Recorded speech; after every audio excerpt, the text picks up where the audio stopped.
So an update on the scraping. My arm is broken. And that's it so far. So we're gonna come back and just sand down the spots and put some primer on for now. And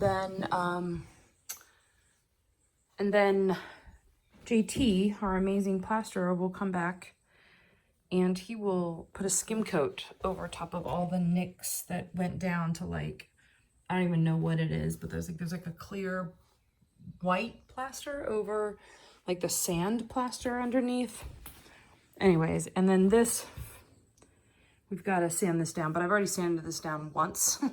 It just needs to be really well hand scraped. So we're gonna mask up again and go at this part too.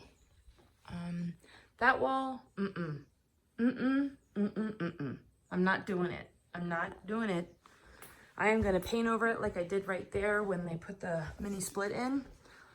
And I'm gonna sand down where I started to try to paint, pull the whatever it is, I can't even speak anymore, wallpaper off. And then this stuff, I did the other room, I did the parlor room, and the parlor room took me like 2 days with this stuff. It's like a plaster board and everything sticks to it. I mean, that's what you get, you guys. Look, watch. Okay, and then here, like, I mean, this is literally how it comes off. Yes, we're using scrapers. Yes, we're using all, oh, wait a minute. And that's it. That would be the teaser. And then you got to do this for like the next 15 minutes. It gives you like, it's like a, what are they called? Like your junkie. Your junkie gives you like a little big tear, and then you have to just keep peeling. So that looks great, right? But then there's so much more to do. So anyway, this is going to be a bookshelf wall. Anyway, I'm going to put in, ooh, we're connected.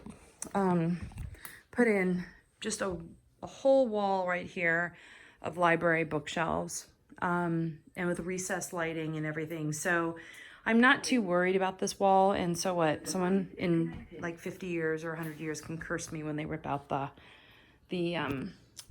bookshelves. So, and then this is the quote unquote service hallway and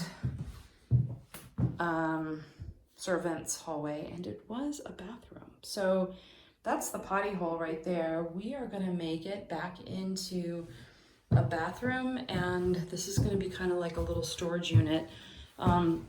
It seems really weird to walk through the bathroom to come into here for storage, but this is the door to the parlor. On the other side of this is beauty. Let's go see some beauty for a minute. It's like Alice in Wonderland. You just step out of what feels like hell to me and then back into a beautiful room that is just so cluttered and not even close to being properly done. But yeah, it's cool in here. It smells good. And then we go back into Wonderland again.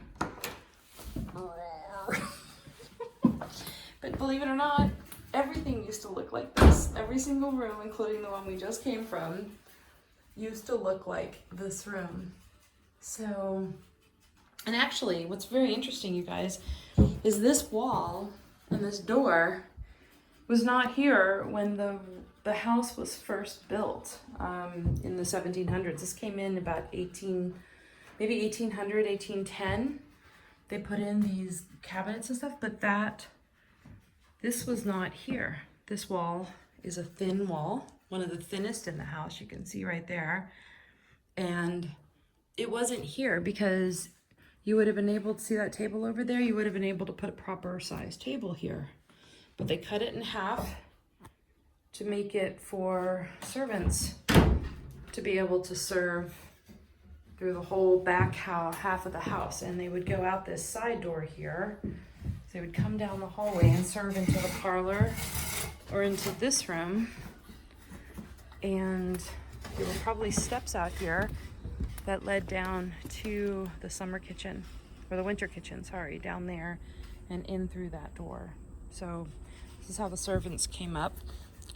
I use that term loosely. And they would come in here. They would probably have their dishes. Everything stored in here. These are the original 9/9 windows from when the house was built in the 1770s. And then in the 1800s, everybody got very proper and decided to make this a servant's hallway. And then the ladies would be waiting in here, oops, playing piano and knitting and sewing and practicing their penmanship and also painting. And they would be served their tea and their lunch and their breakfast in here. So at least that's my story. That's what I think happened. But anyway, I'm gonna go back to sanding and hopefully we can get that room, because this wall was as bad as the one we are doing. And marvelous JT came in and he fixed my wonderland for me. He fixed this beautiful room for me. That was so many cracks in that wall.